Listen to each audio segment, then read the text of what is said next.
Now the news for Northern Ireland here on UTV with Paul Riley outside Newry Crown Court. Guilty, guilty, guilty. In a packed courtroom here in Newry today, Sir Geoffrey Donaldson was convicted of one crime after another. 18 historical sex offences in all, including rape. He was aided and abetted by his wife, Lady Donaldson. From the man who occupied a seat of power to the man who will spend tonight in a jail cell. Now his victims finally have justice.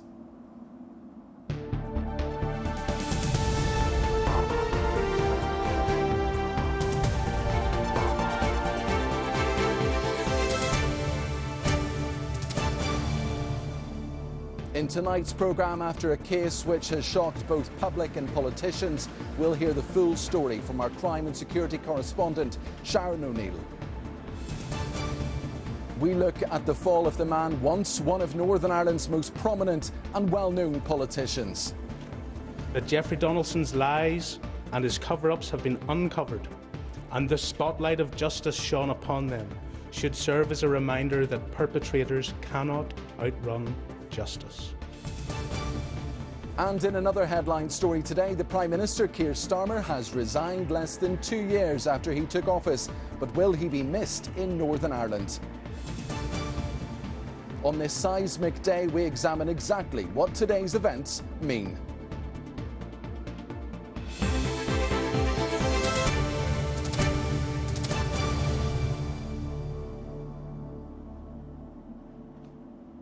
Geoffrey Donaldson, Knight of the Realm up until 2 years ago, a leader of unionism, now an utterly disgraced child rapist. After a 4-week trial, the 63-year-old was found guilty of all 18 child sex offences committed against 2 victims. His wife, Eleanor Donaldson, too ill to face a normal trial, was found to have committed the acts of aiding and abetting his crimes. Our crime and security correspondent, Sharon O'Neill, has followed this trial throughout. Here is her report.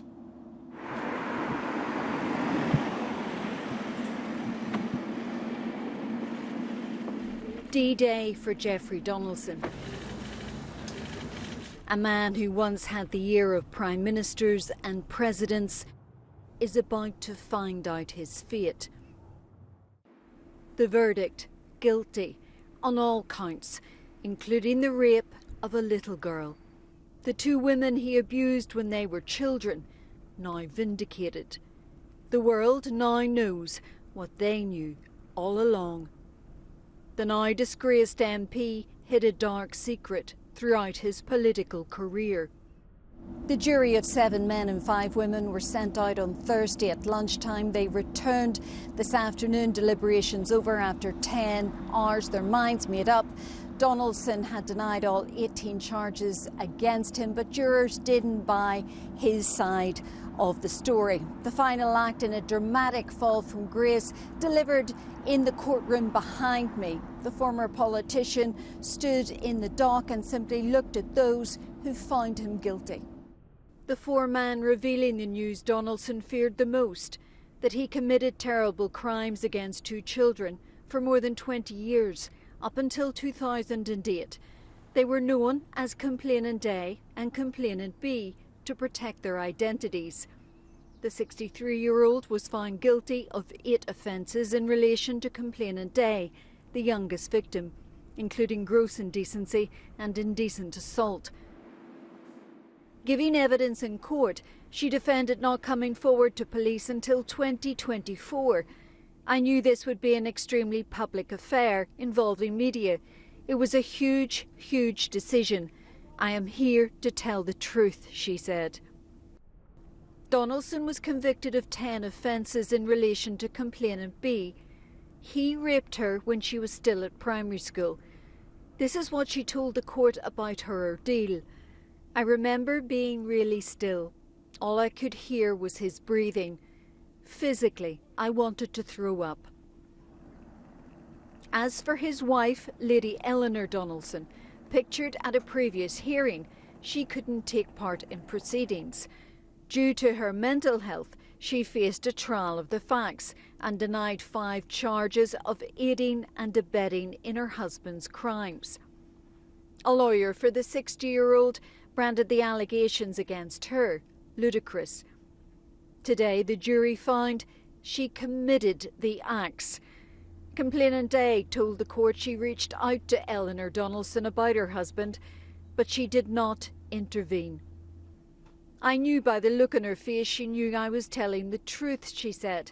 Once she identified I was telling the truth, she did nothing about it. I was very happy to see Northern Ireland's Executive Assembly reinstate it last month. Weeks before the couple's arrest, then American President Joe Biden was toasting the return of Northern Ireland's fragile power-sharing institutions. Jeffrey Donaldson was the man responsible for bringing the DUP back in, and he was soaking up every moment of the glory in the White House. But he couldn't ultimately outrun his past. That didn't stop him claiming in court when he took to the stand during week 2 of his trial that when he was arrested at 6 in the morning back in March 2024, he had no idea what was coming.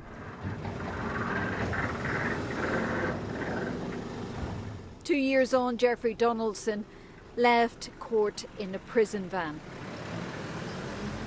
He's now behind bars, remanded into custody.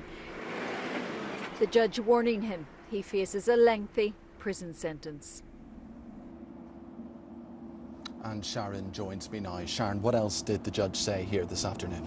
Well, as he was remanded into custody, Judge Paul Ramsey said to the prison officers, "Take Mr. Donaldson down." Paul, it was absolutely surreal. I would have watched many years ago Jeffrey Donaldson on the television, talking in political speeches, so it really was surreal. But tonight he is a convicted sex offender, and on that he is now on the sex offenders register. He will be sentenced in September. In relation to his wife, Eleanor Donaldson, because she didn't face a normal criminal trial, she's too ill for that. She was incapable of giving evidence, so there is unlikely she will face prison. More likely it'll be something like a treatment order or medical order or possibly a hospital stay. OK, Sharon, there we'll leave it for now. We'll return to you later in the programme. Jeffrey Donaldson has been a major figure in politics here for decades. He rose to the very top of unionism and was a central figure during the Dumcree dispute, the Good Friday Agreement negotiations, the confidence in supply arrangement with the Conservative government, Brexit and, of course, Stormont's restoration 2 years ago. Tonight he is a convicted paedophile. His fall from grace has been monumental. Our reporter Sarah Clark has been taking a look at his political rise and fall. Jeffrey Donaldson portrayed himself as a committed unionist, a hard-working politician and a family man. When he won the nomination to stand as MP for Lagan Valley, replacing veteran Ulster Unionist leader James Molyneux, the first person he paid tribute to was his wife Eleanor. Friends, I couldn't have done what I have done all these years. And I couldn't go out and fight for our cause without the support that Eleanor has given to me down through the years of our marriage. At 20, he oversaw the Westminster election campaigns for veteran MP Enoch Powell in South Down. 2 years later, he became the youngest person to win a Stormont seat in South Down. He worked as assistant to the Ulster Unionist leader James Molyneux and then stepped into his shoes as MP for Lagan Valley in 1997. He was part of the talks team in the negotiations which led to the signing of the Good Friday Agreement. But just as the deal was nearing completion, an angry Donaldson staged a dramatic walkout from the talks at Castle Buildings. Although he remained in the party, he was a constant thorn in the side of the then leader David Trimble. Eventually in 2003, he quit the party alongside fellow dissident Ulster Unionists Arlene Foster and Nora Beer. It came as no surprise when just a month later he announced he was joining the DUP. Today we are announcing our decision to join the Ulster Democratic Unionist Party, to become members of that party, to participate in the negotiations with them, to work for the change that the people of Northern Ireland have voted for. Again, he quickly rose through the ranks. He was part of the St Andrews Agreement negotiations and sat behind Ian Paisley in Stormont in March 2007 when the DUP leader and the Sinn Féin president Gerry Adams announced they had reached an accord to share power. But 2 years later, he was caught up in the Westminster expenses scandal. He later apologised for claiming back the cost of hotel pay-per-view films on his parliamentary expenses, repaying more than £550 to the Commons Fees Office. In 2017, he played a pivotal role negotiating the Confidence and Supply Agreement, which propped up Theresa May's minority Conservative government. But the relationship eventually soured, and when Boris Johnson won a snap general election in December 2019, the DUP's leverage evaporated. To Unionist fury, the eventual Brexit deal with the EU resulted in the protocol, which left Northern Ireland being treated differently to the rest of the UK. 2 years later, Donaldson was again at the centre of the action when the DUP suffered very public leadership convulsions. After Arlene Foster was ousted as leader, Donaldson put his name forward to succeed her, but it was Edwin Poots who took the top job. What a lovely day. But after an internal party revolt a month later, Mr Poots resigned and Sir Geoffrey finally took over as leader. His first order of business was trying to find a way to resolve the post-Brexit trading arrangements, which had by that stage led to the collapse of the Stormont institutions. Intense negotiations resulted in the Safeguarding the Union agreement, which Geoffrey Donaldson claimed had removed the Irish sea border, although critics, including some within his own party, insisted it didn't. Donaldson led the charge in support of the deal. Today, because of the stirring up that is going on, I was threatened. Days later, at a late-night DUP party conference, the DUP agreed to back the deal. I believe that with the faithful delivery of this package of measures, hard work and dedication, we will be able to look back on this moment as the defining time when Northern Ireland's place within the Union was safeguarded and our place within the United Kingdom internal market was restored. Within days, Stormont returned. It was yet another success for the Unionist dealmaker-in-chief. Stormont back, he was the toast of Washington during the annual St Patrick's Day celebrations. But within a month, one of the biggest political bombshells in Northern Ireland's history dropped. A political career spanning 40 years came crashing down in one shocking instant.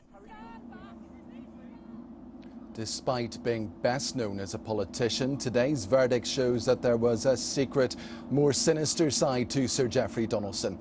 I've been looking into the man whose public persona was at odds with the man behind closed doors. From this Knight of the Realm, invested by Prince William inside the splendour of Buckingham Palace, to tonight facing a stark prison cell held at the pleasure of His Majesty the King. The fall from grace is spectacular. Sir Geoffrey Donaldson will from now be known simply by his prison number. What this trial has shown more than anything is that there were, as one witness in the trial said, 2 Geoffrey Donaldsons. I don't know how he lived with that, because the enormous pressure of covering all of that up while being, as I say, one of the most influential, consequential unionist politicians of his generation, someone who was meeting presidents, the Taoiseach, the Prime Minister, someone who was dealing at the very highest levels of a peace process in Northern Ireland, one of the most important peace processes in the past 25 years. That the person who was doing that and all the pressure of that was also having an entirely different life, which he was trying to cover up and keep away from everyone. The pious, devout Christian who for more than 20 years wore a fish badge on his lapel. He built an image as the prayerful politician. His official authorised biography is laced with references to an MP devoted to God. But the truth could not have been more different. The evidence given to his trial revealed a philandering politician having affairs at the same time as he was leading prayers. His wife Eleanor Donaldson was so convinced he had betrayed her again, she bugged his car. In the witness box, Donaldson admitted to having one affair with a divorcee in London in 2008. At the time, he was an MP, MLA, junior minister at Stormont and a councillor. He had also just been sworn in as a Privy Councillor, entitling him to be styled as the Right Honourable. I remember just thinking, I didn't know this guy. And in one sense that worries you, because you think you start revisiting every conversation, you start revisiting everything he'd said and done and so on, and thinking, Was that the truth? Was that affability the real person? Is this some sort of other thing? He didn't know, but it was just, it is one of those cases. It's just horrible. But even more damningly, this trial has exposed the real Jeffrey Donaldson as a paedophile who had secretly abused young girls. In court, he was accused of telling sinful and deceitful lies. Reference was made to a letter written to one of his victims. In it, he used the phrase, "Lift a sinner out of the deep pit of sin," going on to talk about his sinful and selfish actions. Despite Donaldson's denials, the jury had the final say. There has been reaction to today's verdict from across the political spectrum, including the party Sir Jeffrey Donaldson once led, the DUP. Well, our political editor, Tracy McGee, joins us live now from Stormont. Tracy. Paul, politicians by their very nature are a tough lot, cynical almost. It takes a lot to shock them, but I have to say the news 2 years ago that Jeffrey Donaldson had been arrested for his historical sex offences, it definitely rocked the political body. And the news today that he has been found guilty of all those charges has made that shock a reality.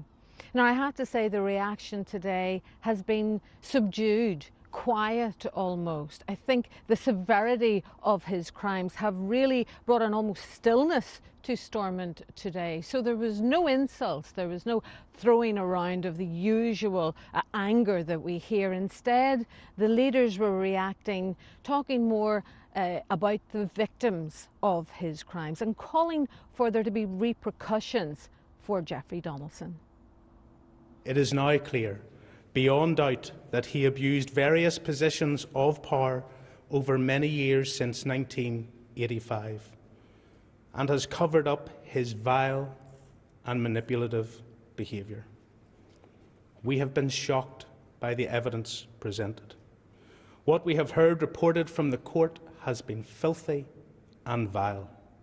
For our part, we firmly believe in placing our faith in the rule of law.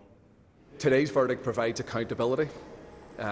We hope that justice then will follow in the next exercise that the court will have, but it will not undo the horrific abuse that they suffered or the horrific experience I can only imagine they had to go through in given evidence as well. Today isn't a day for politics.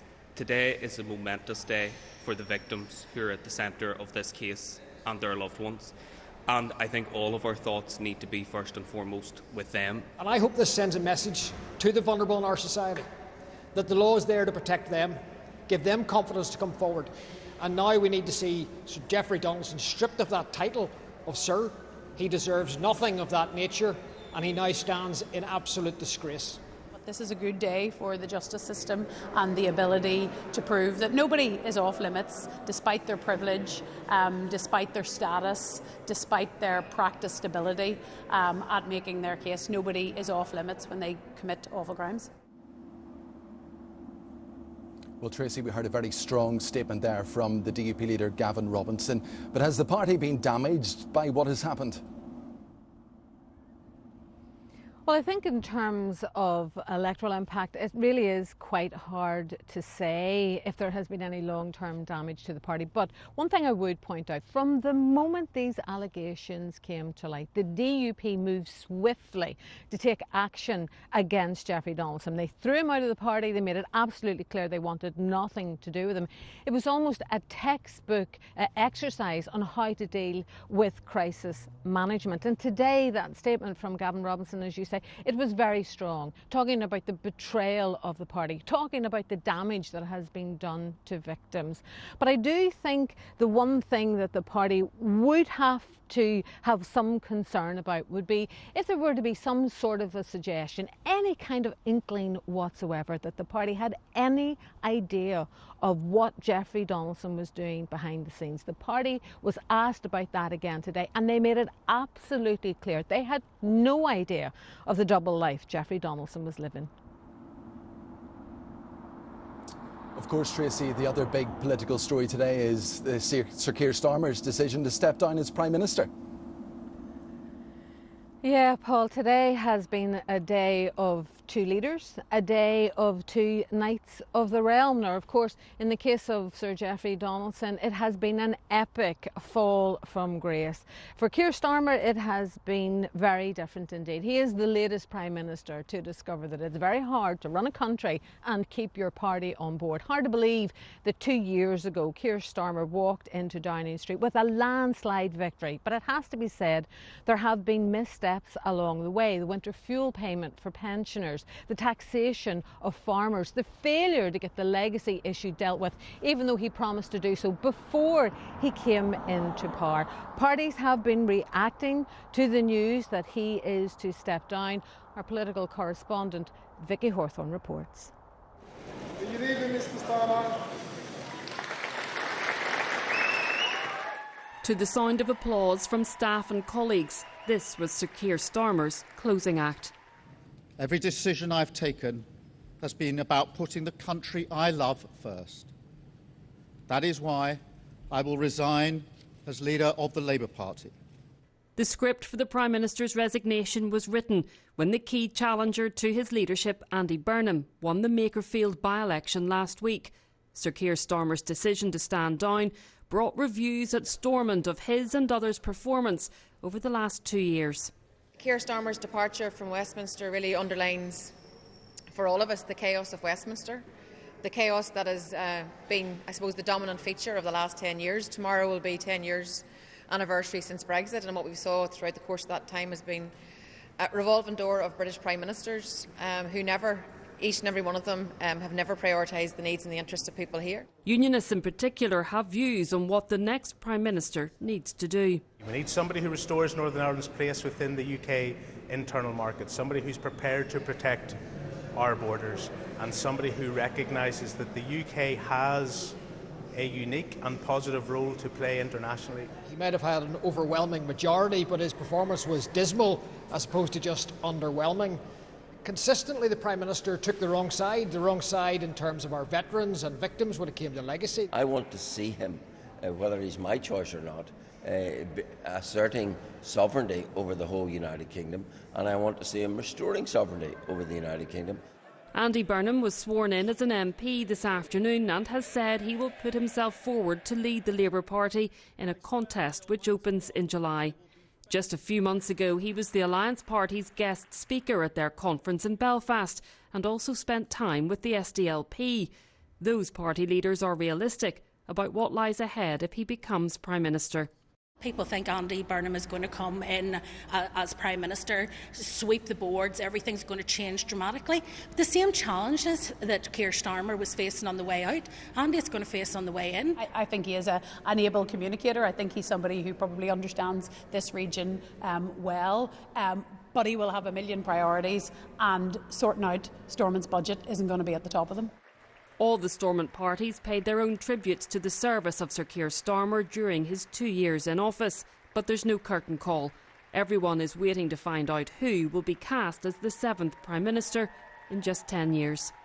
Vicky Hawthorne, UTV Live, Stormont. Let's return to our top story in the conviction of Geoffrey Donaldson in child sex offences. We're joined again by our crime and security correspondent Sharon O'Neill. Sharon, at the heart of this are two women who bravely came forward. And we also have another development tonight. Yes. These are two survivors who came to tell their truth. In court, they were accused of lying, conjuring all of this up. The jury clearly didn't thought that was all lies. We also heard about an apology that Geoffrey Donaldson gave complainant B at a meeting at a Christian family centre in Armagh. He disputes the details of that meeting, but that family centre has released a statement tonight saying it wants to express its deep sorrow for how the women had been impacted and those in similar cases. It says that its current management was not party to what happened there years ago, that the pastoral cases of victims of abuse and protection of others is extremely important to us.